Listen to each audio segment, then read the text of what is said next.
All right, guys. Hey, welcome back. Section 1.1, we talked about the French and Indian War, also known as the Seven Years' War. And the issue with that was it led to increase in taxes for the war costs and also that proclamation line the colonists didn't like. In 1.2, we talked about some violence that went down.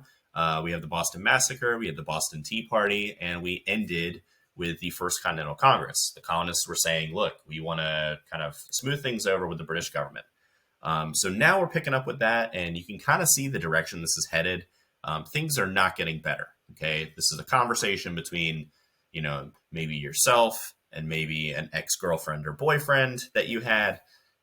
You can kind of see that things aren't going to get better, and unfortunately, in this scenario, if we want to extend our metaphor a little bit, things are going to be violent. So it's not a very clean breakup. It's not a let's stay friends kind of thing. If I extend the metaphor a little bit more, the United States and Great Britain's relationship today is pretty great, pretty fantastic. They're close allies on a lot of major issues. But we're also going to have the War of 1812, which comes up again. So the British basically try to get back together with us, and we say, no, we're not interested. We've moved on. So anyway, let's talk about this section before I keep this analogy going too long. We've got the road to revolution, and the prelude to the revolution.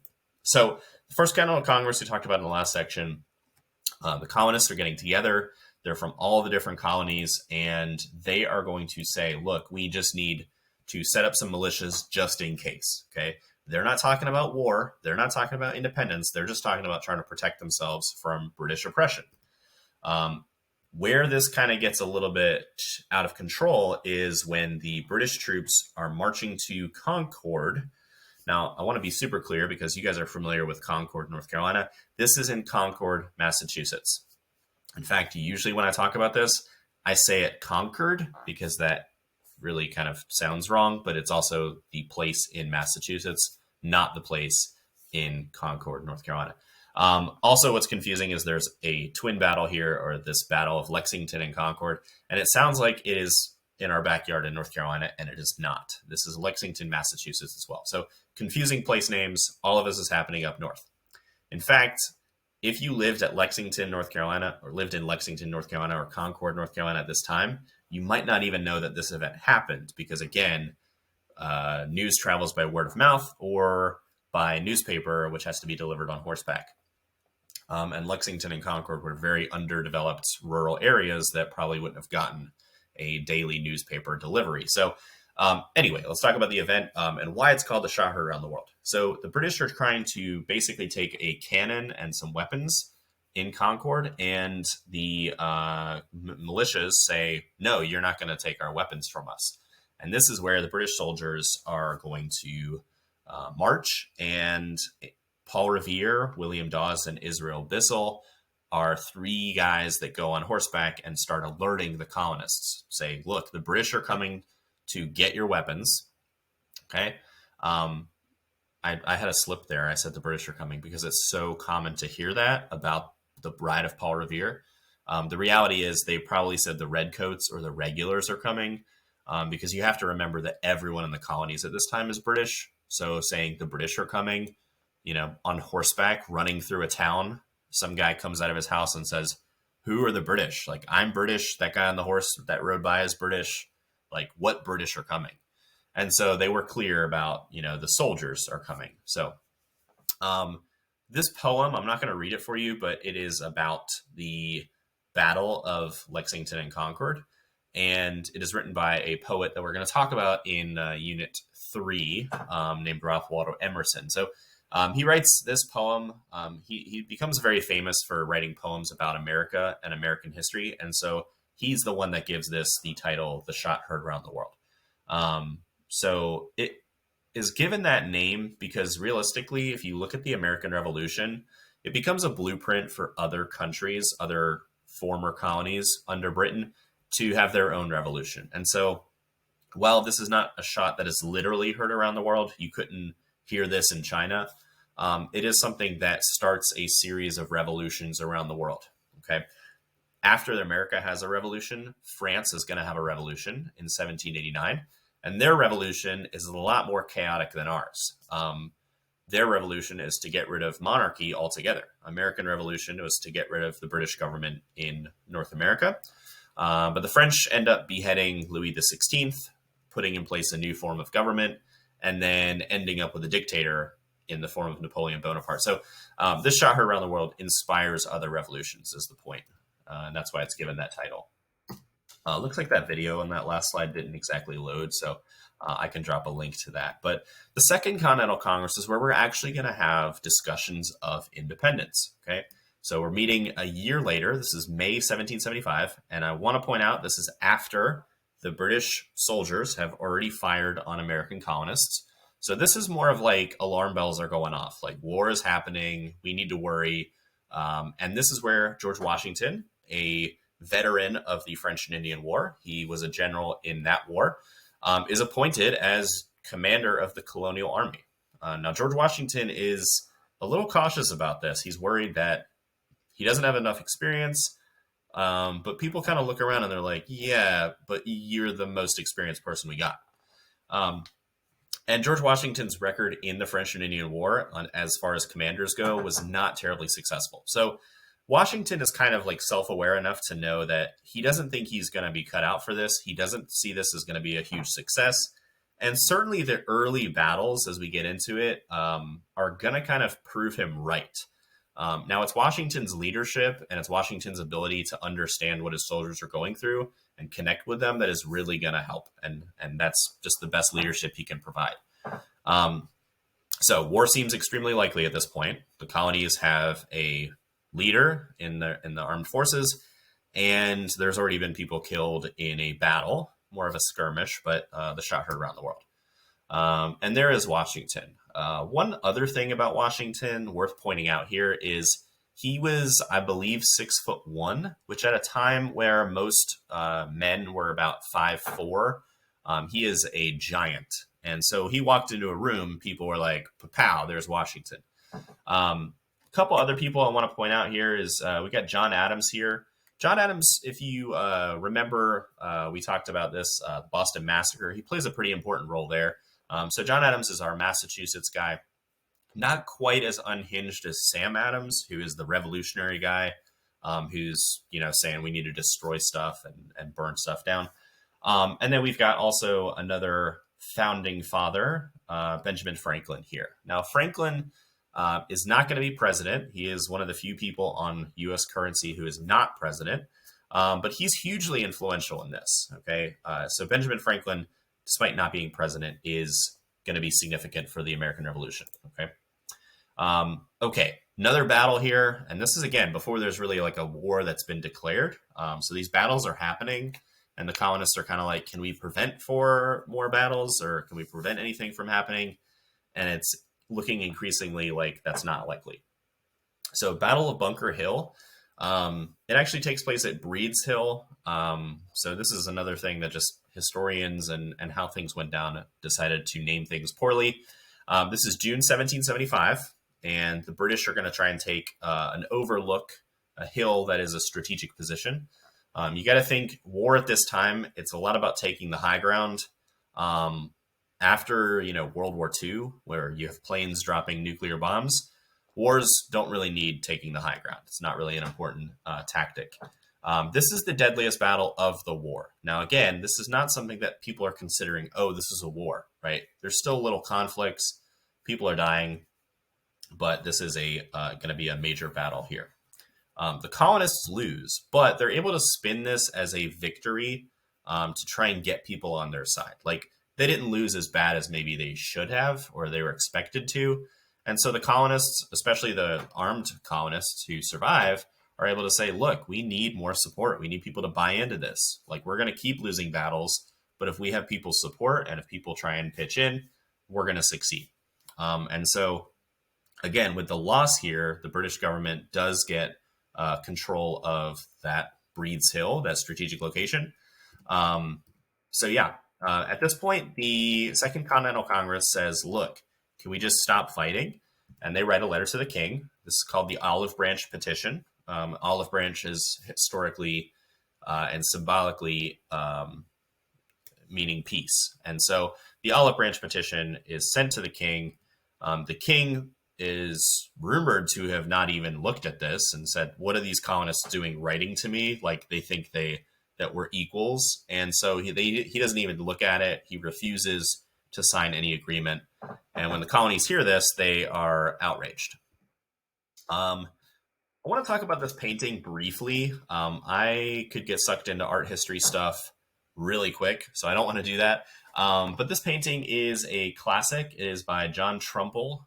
He did a lot of paintings about the Revolutionary War, and a lot of your founding fathers' portraits are done by John Trumbull. So one thing I really want to highlight here is, do I have my little, oh, this is cool. Focus, pointer focus. Oh yeah, that's so cool. I love that. All right. In John Trumbull's style and in a lot of this time period, you're going to have what's called like pyramidal construction. If you can visualize a pyramid, we kind of have that in our portrait here. You can kind of follow this line from this soldier's sword up to the top of that flag. And then right about here, there's not exactly a point. You can kind of trace a line down here as well. And the bottom, we kind of have a darkness that separates it and makes it a nice portrait. So in this triangle is where all the action is, okay? Now, a lot is made of this person who's dying wearing white, which symbolically you could talk about purity and all that kind of stuff. General Warren is actually back here. He is the British general, and he is being carried away by his British soldiers, his, the red coats here. You've got the American colonists here. They've got their scruffy little uniforms on, and then the British red coats are here, also given the name lobsterbacks. And so we see this person almost as well in the throes of death. You can kind of focus and look, there's a guy dying down here.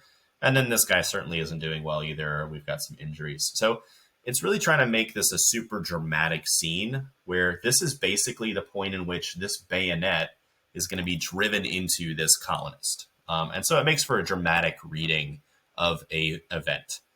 You could paint the same event super boring, but keep in mind, it's the 1770s. There is not TV. There is not podcasts. There is nothing. There's no YouTube. And so the way to tell a story dramatically, visually, is painting something like this. So I'll move off of that. Very cool. Oh, my highlighter mouse. Let's just turn into a regular mouse. Okay, cool. All right. While this is going on, a very important author named Thomas Paine decides to write an argument, basically a pamphlet here. And what he does is he outlines arguments that the colonists need to break away from Britain. What he's doing is he's using Enlightenment ideas, stuff like science, to argue that smaller things should go around larger things. So Britain, being a small country, needs to revolve around the colonies, not the other way around. People aren't really super literate at this time, but this sells 500,000 copies, which is pretty incredible. Now, for the people that aren't literate, what would happen is somebody would buy a copy of this, and then they would stand on a soapbox in the town square, and they would read through common sense to the people who couldn't read. And so the ideas spread even if people couldn't read it. And that's kind of how things happened back then as well. So very convincing argument. And this is what really pushes a lot of colonists into thinking more about independence. Once people start thinking about independence, a certain entrepreneurial and smart person, Thomas Jefferson, decides to write something called the Declaration of Independence. This is just a really important foundational document in our country. And although the Declaration of Independence does very little when you consider that if we didn't win the war, everyone who signed it would have been hung up, strung up with nooses. It becomes a foundational document in what it talks about in our country. So we'll be reading the Declaration of Independence and some portions of it. It's not super long, I will say. And one of the big parts of it that is, probably something you've heard before is this phrase here, that every man has the right to life, liberty, and the pursuit of happiness. Okay. Jefferson writes those words. He kind of, I don't want to say steals, but he kind of takes those ideas from John Locke. John Locke was a philosopher who wrote that every man has the right to life, liberty, and property. And so Jefferson kind of changes that last one a little bit to fit his needs. Jefferson also writes that all men are created equal. And that phrase really becomes foundational for things later on, like the 14th Amendment. And certainly when we get into the 1950s and 60s, we have civil rights leaders like Martin Luther King Jr., who are using the phrase all men are created equal to actually advocate for equality. It's one thing to say all men are created equal. It's another thing to actually make it happen. And so Jefferson, who is a slave owner, writes the phrase all men are created equal.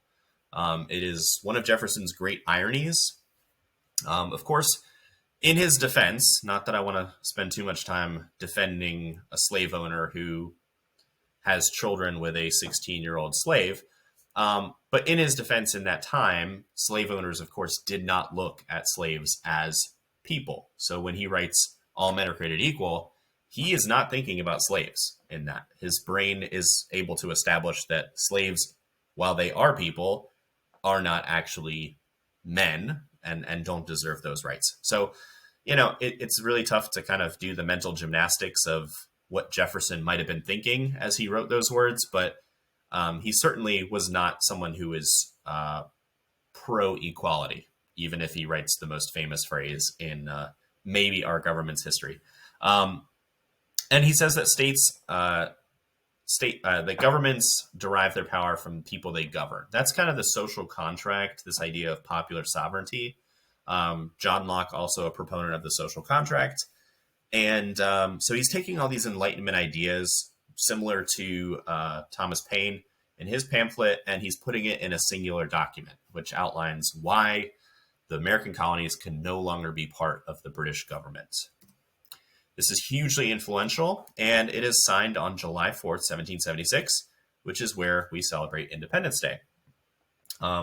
Worth pointing out that not all signatures were on July 4th, 1776, and the King of England would not have seen this document on July 4th, 1776. So it's an important day for us to celebrate, but it's also kind of a simple date for us to think about independence.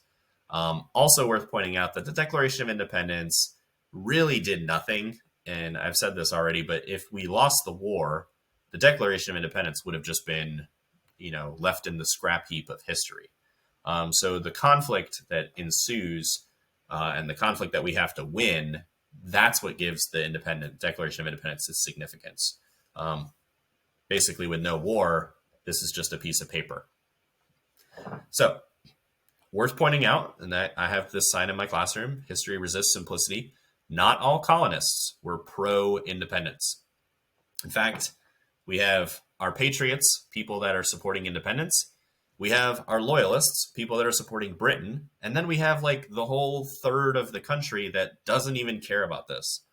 If you were a Western fur trader or you just had a farm in Stanley County, you probably don't even have any thoughts about which side you're on. And that's not to say you're dumb. It's to say that this is a conflict that mostly affected people in the North. Places like Massachusetts were super fired up about this. Places in Virginia were fired up about this. Places in North Carolina and South Carolina, less so. In fact, a lot of people in the South supported staying with Britain. Moving away and creating a new form of government, that's a scary concept. Nobody really wants to change things to the point where their lives are at stake or their lives are personally affected. And certainly people in the South that maybe were producing cotton have a strong relationship with Britain. And those British ships are helping them sell their cotton to other places. So there's a lot of people that want to shake things up. We focus on them as the good guys here. But there's a lot of Americans that really are not super bought into picking a side here or seeing the need for independence or fighting a war. And again, that's what Thomas Paine's argument is all about, is why it's necessary to do this. The Declaration of Independence talks about why it's necessary to do this. And those are things that are trying to convince those people on the fence or those people that necessarily haven't figured out which side they're on. So some review questions. We'll go over these. You'll have these questions and you'll see these again. What led to the meeting of the First Continental Congress? Best case is really the conflict that is building to this. You can talk about the Boston Massacre. You could talk about the Boston Tea Party. You could talk about any of the taxes. And you could also talk about the shot heard around the world. Second question, what were the British what were the British after that caused the battles? I don't know what that question's supposed to say. Okay, we'll skip that question. I will try and rework that. Number 3, why do you think it was called the Shock around the world? I kind of talked about this when we got to the slide, but it is a conflict that sets forth other conflicts in American and world history. Our revolution certainly is something that is a prototype. We're the first country to break away from a colonial power. And that's something that's going to happen from 1776 all the way through, you could argue, today. Mostly in the 1950s and 60s, we start seeing a lot of independence movements in places like Africa and Southeast Asia and the Middle East. So, yeah, a lot of those places look at America as the blueprint, right? We fought a war to become free. And they say, well, we need to do the same thing. So, and then why did Congress declare independence July of 1776? Realistically, it's because the British government is not willing to listen and not willing to change. So the point in which the government's not going to change is the point in which you start saying we need to break away and form our own government. So that is all of our assessment questions here.